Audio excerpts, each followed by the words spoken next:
En 1850, il fallait un bon mois pour envoyer une lettre aux États-Unis. L'électricité a ensuite apporté le télégraphe qui a permis une communication instantanée, mais sans retour et plutôt sommaire. Enfin, le 14 février 1876, M. Bell invente le téléphone. Bon, pour se parler, il faut bien viser et être certain que l'interlocuteur est devant le combiné. Un siècle plus tard, et très en avance sur son temps, la France invente le Minitel, l'ancêtre d'Internet, ou comment faire passer dans le câble du téléphone autre chose que du son. Bon, côté graphisme, faudra repasser. Mais l'idée fait son chemin, faire passer dans les tuyaux de cuivre des informations, cryptées. Et ça marche si bien que ces tuyaux deviennent vite trop petits. On invente alors la fibre optique, qui permet de faire passer beaucoup plus d'informations sur un fil pas plus gros qu'un cheveu. Déjà, je dirais qu'Internet, pour nous, c'est vraiment l'hémoglobine de la profession. C'est vital pour nous et ça devient de plus en plus vrai avec le temps. Pour mon contexte agricole, on est de plus en plus connecté au niveau des nouveaux outils qu'on nous met à disposition.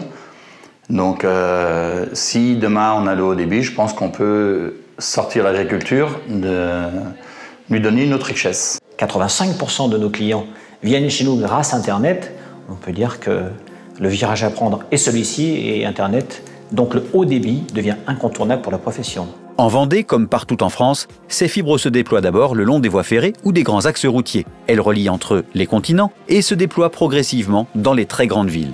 En 2010, Orange et SFR annoncent un partenariat permettant d'équiper la France des villes, soit 60% de la population. En Vendée, c'est Orange qui est retenu, mais 266 communes, représentant 80% de la population, devront patienter. Beaucoup de confrères se plaignent du débit insuffisant pour répondre non seulement aux clients, mais pour gérer tout simplement leur exploitation quotidienne. Toutes les pistes ont été explorées depuis 4 ans et on n'est jamais arrivé à obtenir un flux suffisamment stable pour pouvoir travailler correctement. Ne pas avoir le débit suffisant sur les différents sites pour les entreprises au niveau de la Vendée, ça peut être un frein au développement et, en tous les cas, à la performance et à l'efficacité. Sur l'année, aujourd'hui, on est déjà à une dizaine de jours aujourd'hui de pertes sèches d'exploitation, entre 17 et 20 000 euros. Donc on fait vite le calcul. Dès 2011, le Conseil départemental lance un schéma départemental territorial d'aménagement numérique dont le but est de recenser et de traiter les secteurs en détresse. En 2014, le GIP Vendée Numérique, nouvellement créé, prend le relais du département.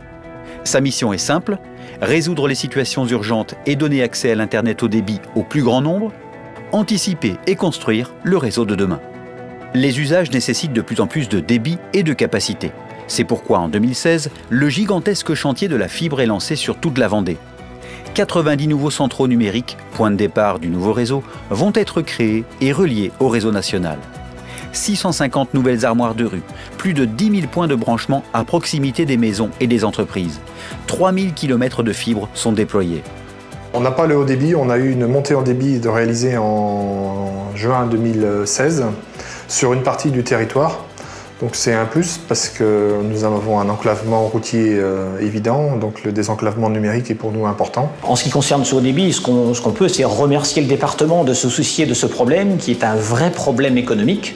Et on va les remercier en souhaitant que ça se fasse le plus vite possible. L'objectif affiché pour 2020 est très simple.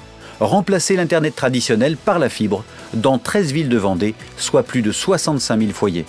Mairies, EHPAD, maisons de santé, 1500 sites prioritaires auront accès au très haut débit, ainsi que les 400 zones d'activité du département.